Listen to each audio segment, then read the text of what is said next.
Bom, nós vamos agora para o Salão Verde conversar com a repórter Cassiana Tormin ao vivo, que está com 2 deputados. Cassiana, semana curta, mas de trabalho, né? Bom dia. Bom dia, Mariana. Pois é, para discutir aí, avaliando essa sessão de ontem, os trabalhos dessa semana, a gente tem aqui comigo o deputado Lelo Coimbra, que é do PMDB do Espírito Santo, líder da maioria, e também o deputado Valmir Pracidelli, que é vice-líder do PT do Estado de São Paulo. Bom dia, deputado. Qual a avaliação que o senhor faz dessa votação de ontem aqui pelo plenário? Aliás, foram 2 matérias votadas. Bom dia. A avaliação é de que o governo continua naquela linha de reduzir políticas públicas para a população especialmente mais pobre e privilegiar o setor financeiro, especialmente os bancos. A votação do FIES demonstrou isso, a redução de um programa importante, um caminho de tentar privilegiar o sistema financeiro e vai impactar a população mais pobre, especialmente a juventude, que tem uma expectativa, obviamente, de fazer a universidade e buscar um caminho para o futuro.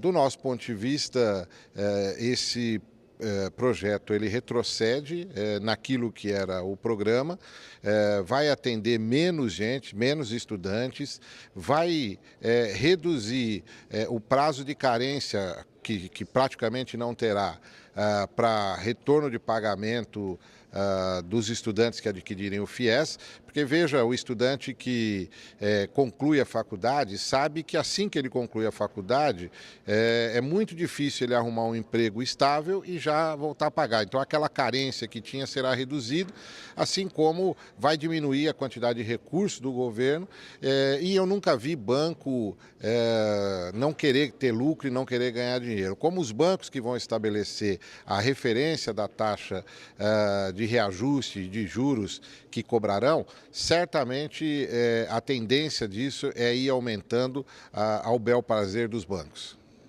Vamos ouvir agora a opinião então do deputado Lelo Coimbra. Bom dia para todos.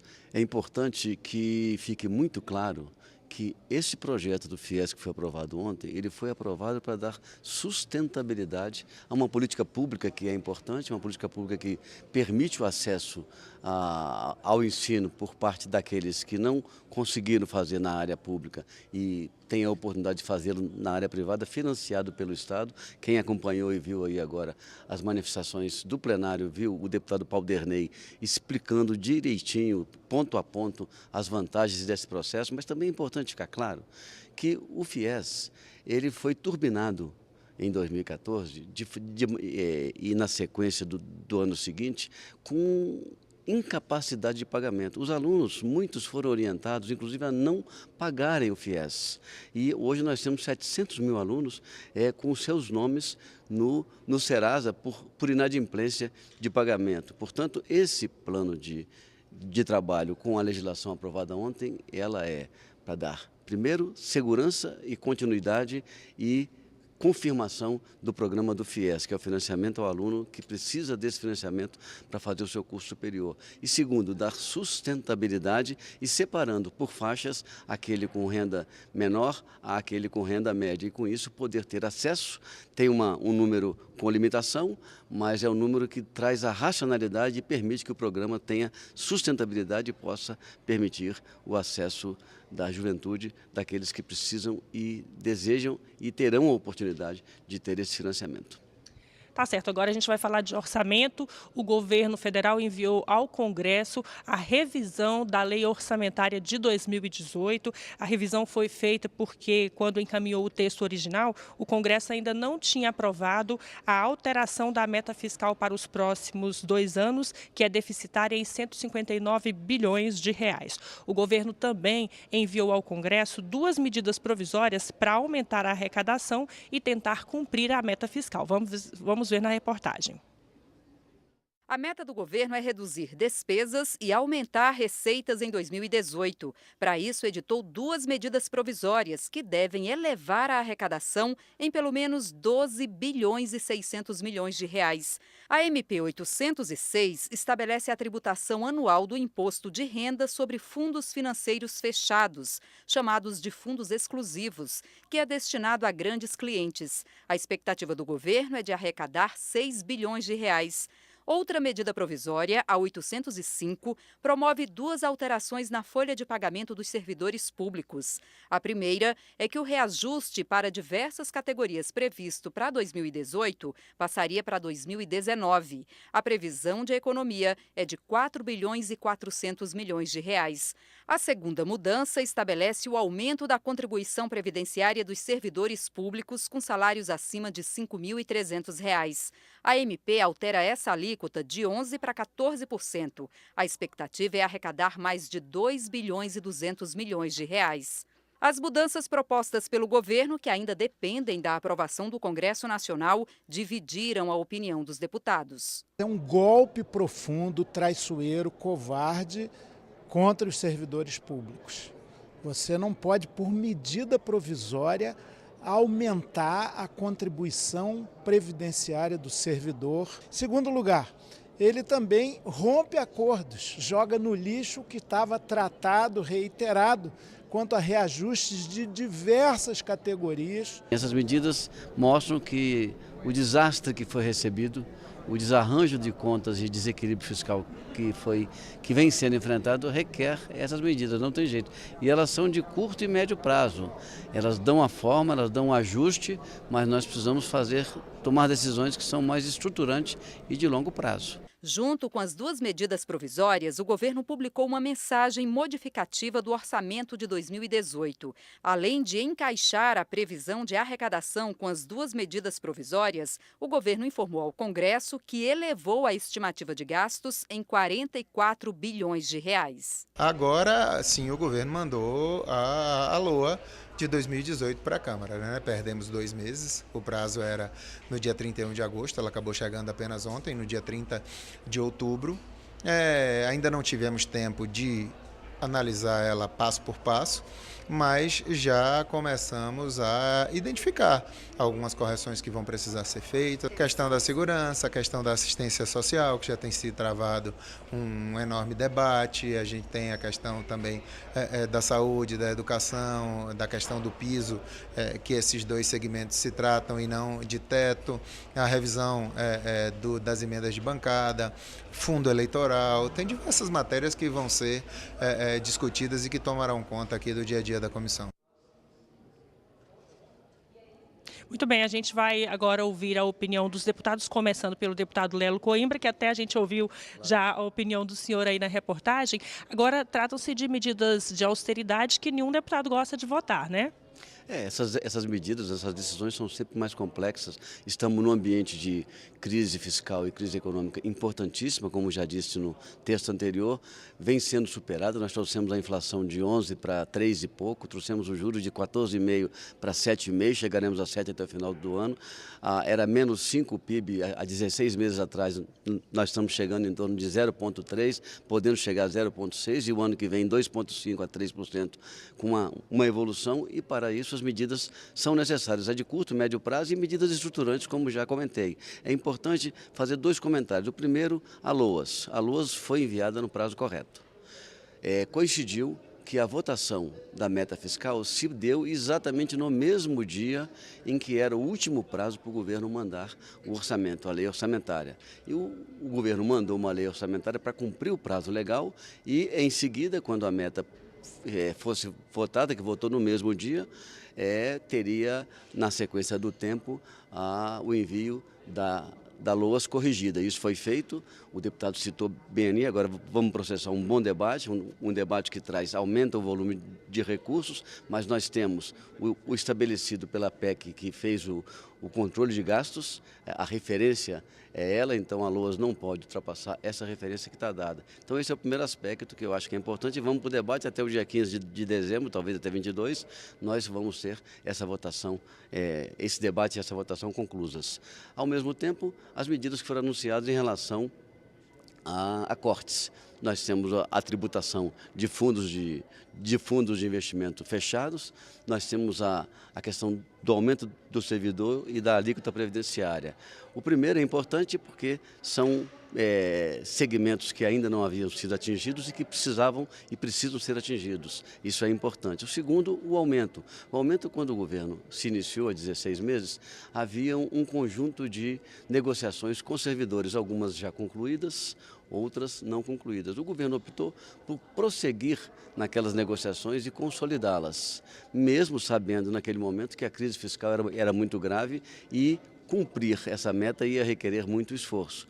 Como o desenvolvimento e o desdobrar da evolução da receita não foi a tempo e a contento para poder cumprir esse compromisso, o governo fez por bem fazer essa proposição de transferir para o ano seguinte o aumento que seria agora, garantindo, a medida provisória é um texto de lei de legalidade, não tem nenhum problema em que ela possa ser usada a qualquer tempo, ela pode ser transformada, como aconteceu a semana passada no acordo de leniência dos bancos, onde uma medida de provisória foi pelo presidente da Câmara, após o acordo, transformada num projeto de lei e teve uma tramitação até mais rápida do que a medida provisória. Então, essa medida foi adotada, esse debate vai estar estabelecido, um bom debate, e da mesma forma a Previdência. A Previdência, nós temos um plano de trabalho com a Previdência já originário das comissões. Esse tema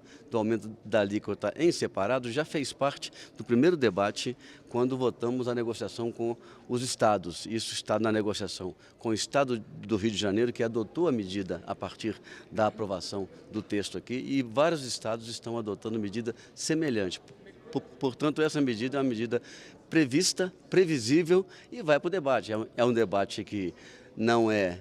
Sempre se quer fazer debate para fazer concessões. Quando o debate é para estabelecer restrições necessárias na conjuntura e necessárias pela estruturação das finanças públicas, ele é um debate que requer tempo, requer paciência e temos que fazê-lo profundamente para conversar com a sociedade, conversar com todos aqueles, inclusive os que são atingidos, de que essa medida, essa decisão, como outras que virão, são e serão necessárias. Tá certo, vamos ouvir então aqui do deputado Pracidelli como é que a oposição vai se organizar para votar essas matérias, essa medida provisória aqui na Câmara e no Senado, né? Olha, sem dúvida nenhuma, a oposição vai se organizar para combater essa política. A conta do golpe é muito cara ao Brasil. E a conta da manutenção do Temer, o salvamento do Temer por parte da base do governo, é mais cara ainda. O governo ele quer equilibrar as contas, reduzindo políticas públicas, cortando o salário mínimo, como as pessoas vão ver o ano que vem, reduzindo programas sociais e pagando os compromissos com o setor financeiro e parte dos setores que apoiaram o golpe, dando refis para o setor agrário, dando refis para os bancos. Este equilíbrio, ele só vai acontecer, de fato, se o governo retirar recursos dos programas sociais. O orçamento do ano que vem é um orçamento muito cruel com a população, um orçamento que corta ou acaba de uma vez ou quase que a zero muitos dos programas sociais. Repito, o salário mínimo vai ser cortado, né, naquilo que se previa de reajuste em R$ 14. E R$ 14 é um valor bastante significativo para a maioria da população brasileira, né? Aí o governo argumenta de que é porque a inflação reduziu. A inflação reduziu porque o consumo reduziu. Mas os juros reduziram. Os juros reduziram, mas o valor real do juro se mantém. Os bancos ainda cobram um juro bastante elevado no cheque especial, nos financiamentos, nos créditos, no cartão de crédito. Isso não se reduziu, e se não reduz isso, impacta e continuará impactando a maioria da população. Do nosso ponto de vista, essa ampliação do déficit mostra a ineficiência do governo, mostra o que eles querem privilegiar, os setores que eles querem privilegiar, e mostra o tipo de política que eles estão fazendo de destruição do país. Estão buscando entregar o nosso patrimônio, querem fazer a entrega do nosso pré-sal a preços absolutamente inferiores do que valem os nossos postos de petróleo, entregando para as petrolíferas internacionais um patrimônio e uma riqueza do povo brasileiro. Querem privatizar um setor estratégico como o setor de energia, a Eletrobras, para tentar capitalizar o governo sem se importar com uma questão central, que é a nossa soberania nacional, e aquilo que será impactado com esse tipo de política para as gerações futuras. Então a oposição vai se organizar aqui. Nós vamos tentar impedir que eles aprovem essas reduções, vamos tentar impedir, evidentemente, que o funcionalismo fique sem reajuste, porque não achamos correto que, por medida provisória, ele determine que o funcionalismo fique sem reajuste. A negociação de categoria por categoria não pode ser motivo para empurrar para 2019 apenas uma possibilidade de reajuste para o funcionalismo público, assim como a retirada de recursos da população mais pobre em especial, que é com a diminuição do salário mínimo. Nós insistiremos que o salário mínimo tem que ir pelo menos para R$1.000. É só aumentando a renda das pessoas que nós conseguiremos equilibrar as contas públicas, que nós conseguiremos recuperar a nossa economia, fazendo com que as pessoas consumam mais e fazendo com que o Brasil possa produzir mais. Certo, deputado. E ontem o Senado aprovou aí uma nova proposta sobre a regulamentação do transporte individual por aplicativos. A proposta tinha sido já votada na Câmara, mas como sofreu alterações no Senado, vai ser votada de novo pelos deputados. Vamos ver a reportagem da TV Senado. Depois de mais de uma hora de reunião, os líderes decidiram votar o projeto. Tem muita discordância, tem gente que pensa de um jeito, gente que pensa de outro. Então, como não houve um entendimento de todos os líderes para fazer o encaminhamento, nós vamos votar o projeto original. Eles também concordaram em mudar o texto em pelo menos 2 pontos. A obrigatoriedade da placa vermelha, que deixa de existir para os transportes individuais com aplicativos, e também a titularidade, ou seja, a propriedade do veículo. Já em plenário, a votação foi bem agitada. Teve senador que defendeu que houvesse mais mudança no texto, já que ele teria de voltar para a Câmara dos Deputados de qualquer jeito. Tirar a placa vermelha, tirar a titularidade do carro, a gente acertar a questão do registro de carro em outros municípios, aceitar e baixar o percentual de contribuição dos motoristas para 10% e não 25%. No final, o texto aprovado pelo plenário do Senado diz que vai haver a retirada da exigência da placa vermelha, há também a retirada da exigência de que seja carro próprio do motorista e, para além disso, os senadores também incluíram que deve haver uma fiscalização do município aos motoristas. Pois é, vamos ouvir a opinião aqui dos deputados sobre esse retorno aqui à Câmara. É uma matéria difícil, né, deputado? É uma matéria difícil, é uma matéria polêmica, até porque essa empresa, o Uber, tem feito uma campanha bastante intensa na televisão, nos jornais, nas redes sociais, para tentar convencer de que ela não deve ter nenhuma regulamentação. Do nosso ponto de vista, essa matéria já passou aqui na Câmara, os deputados entenderam que era necessário ter alternativas de transporte, é necessário que a gente possa buscar uma modernização desse sistema, mas também é necessário que tenha um controle e uma regulamentação.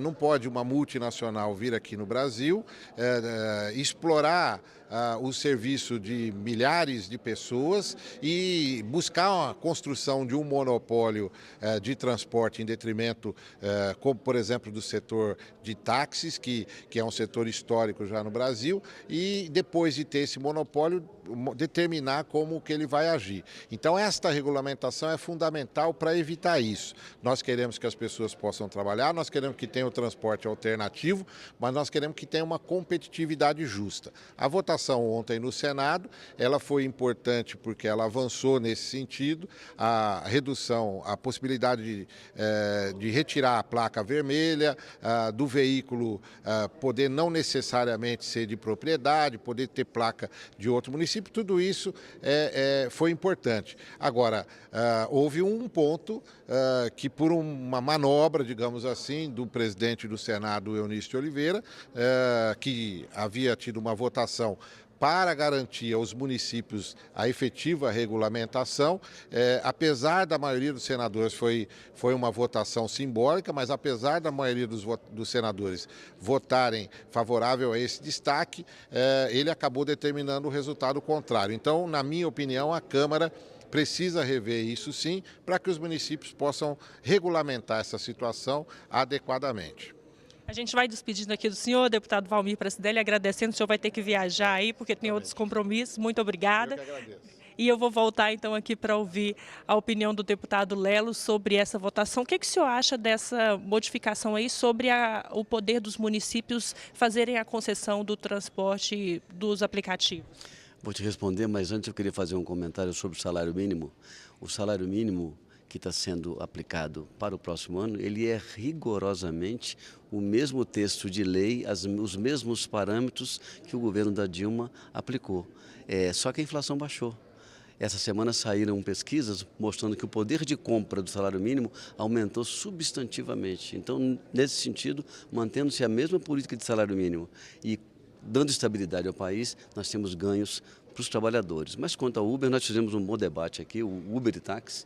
Nós trabalhamos aqui pela coexistência, Cassiana, dos dois sistemas, criamos regulamentação, é preciso realmente fiscalizações por parte do poder municipal local, que é um poder concedente de táxi, mas não é um poder concedente do Uber, e existem questões que envolvem a diferenciação dos dois sistemas. Eu acredito que nós aqui na Câmara vamos fazer a complementação desse debate, seja sem a placa vermelha e sem a titularidade do veículo para o condutor, ou com ele ou com um misto dessas duas coisas, porque aqui a palavra final será da Câmara, o projeto entra aqui, vai para o Senado, quando é modificado retorna, e aqui é a palavra final, além da palavra final do presidente, que pode vetar um item ou outro, mas eu acredito que nós vamos ter os dois sistemas com uma coexistência pacífica e o mais importante é tirar o litígio que se expressa na rua quanto as duas formas de organização